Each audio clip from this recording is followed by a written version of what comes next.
In this lecture, I'm going to show you how you can format your data using conditional formatting.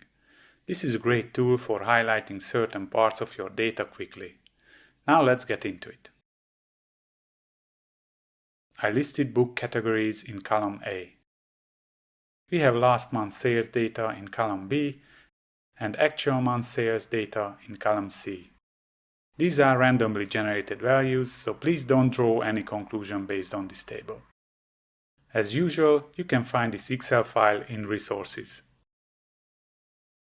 You can find this conditional formatting button on the home ribbon. But before we use it, we need to select the range of data we want to apply the formatting on. I click on cell C2, hold down the left mouse button, drag the mouse cursor down to the bottom, and release. Now I have this range selected. Now I click on Conditional Formatting. In this upper section, you can create formatting rules quickly with a few clicks. We can highlight numbers based on these logical conditions. We could create rules based on texts or dates. Let's create a greater than rule, so I click on this one. Here is the rule description, and Excel puts a default value in this field. I'd like to highlight cells that are greater than 10,000. So I enter this value. And I'd like to have a different color scheme, this green one. Hit OK. And we got the cells formatted based on the given condition. Clicking on this Manage Rules item, we can check our existing rules and change them. By default, this form shows formatting rules for current selection. As we don't have any rules on this active cell, the list is empty here. Let's choose this worksheet from the list. And here is our rule. Clicking on the Edit Rule button, we can customize it. Each formatting rule has a type. And here you can change its settings. We could change the colors here for the background. You can choose any color you like. And for the text too. I hit Cancel and Close. If you want to delete a rule, you can use one of the Clear Rules menu items. I click on this one, and the rule is gone. Now I select this range again. This time I like to see the top 10% sales.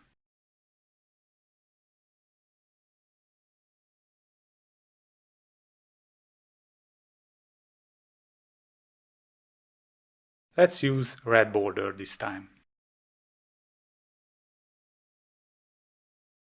Here we go. I undo with the Undo button.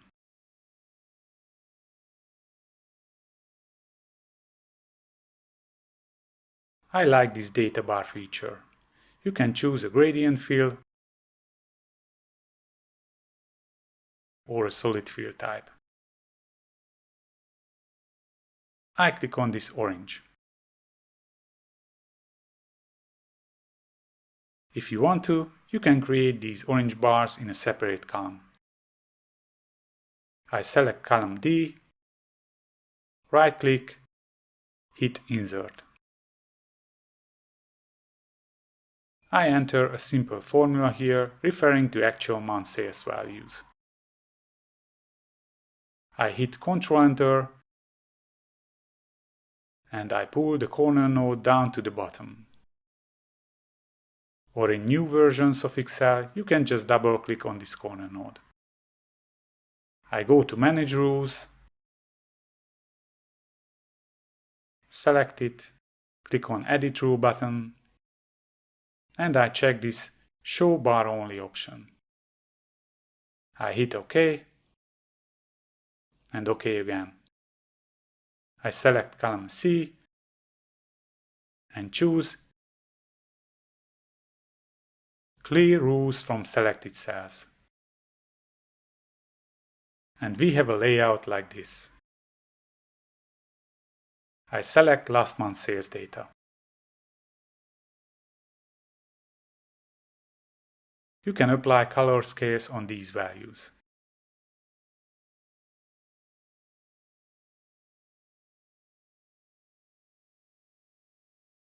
A darker tone means higher value, but you can customize it, of course. Now I select these variation data which show the actual month sales increase or decrease compared to last month. This time I choose from these icon sets.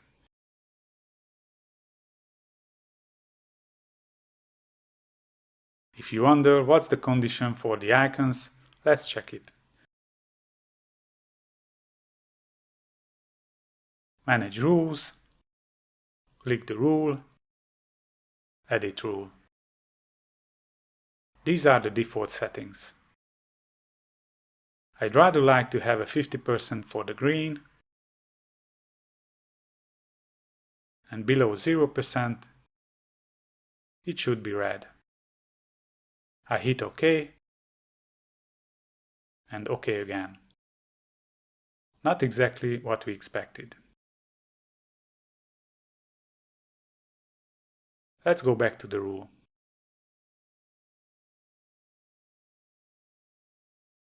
The conditions are good.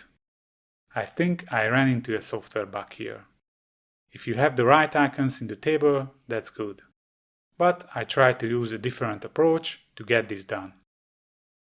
I set the number type here for both. I enter 0.5, which is basically 50% for the green icon, and the 0 for the yellow icon is fine. Hit OK. And I have the right icons.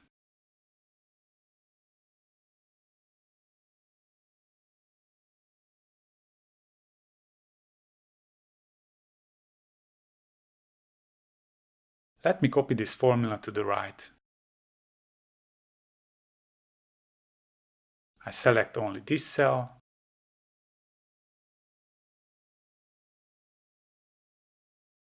and clear rules from selected cells. I copy down the formula, go to data bars and choose this one. I go back to manage rules, edit rule, and check this show bar only option. Hit OK. I take the column width wider. So this is another way of showing variations. Now let me duplicate this datasheet. I hold down Ctrl on the keyboard, click and hold on this sheet title, drag the mouse cursor here and release. And I have a copy of sheet 1. I double click its name, let's call it sheet 2. I choose clear rules from entire sheet. I select these two columns, I hold down Ctrl as I'm clicking on their headers, right click, delete. OK, so we have our original data. Now let's say I'd like to format an entire row based on a condition. This is something that you cannot do with these menu items. But you can create pretty complex rules with this new rule item. But first, let's select the entire data range.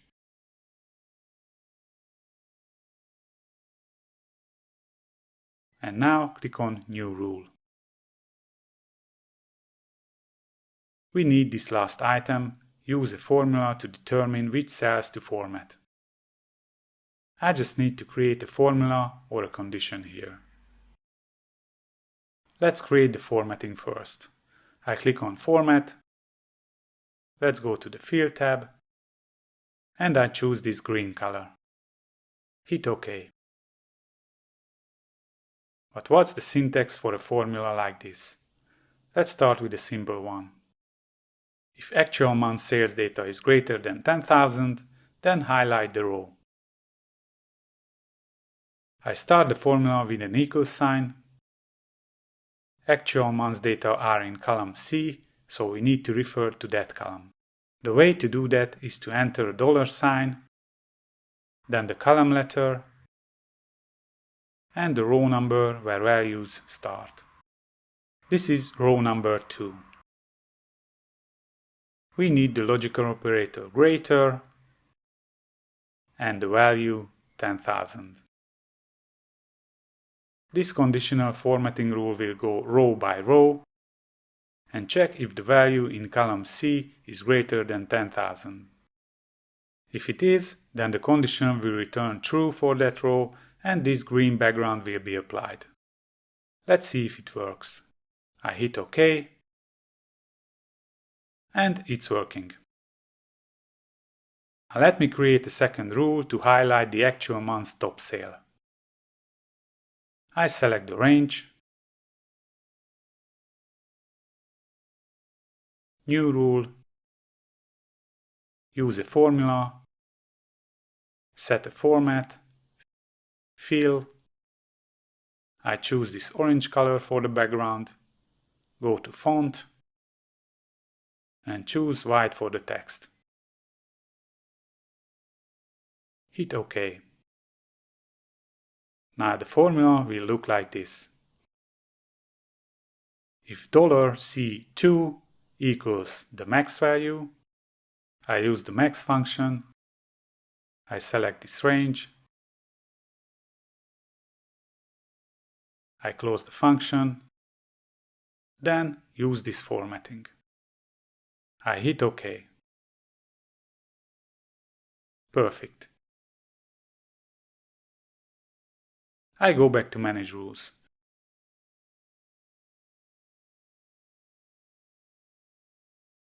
Now notice that there is a hierarchy between rules.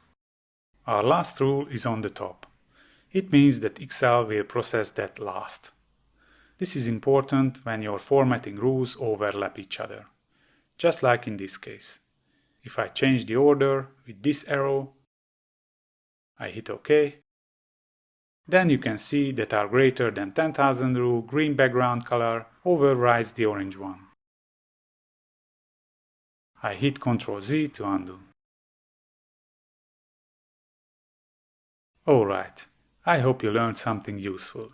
See you in the next video.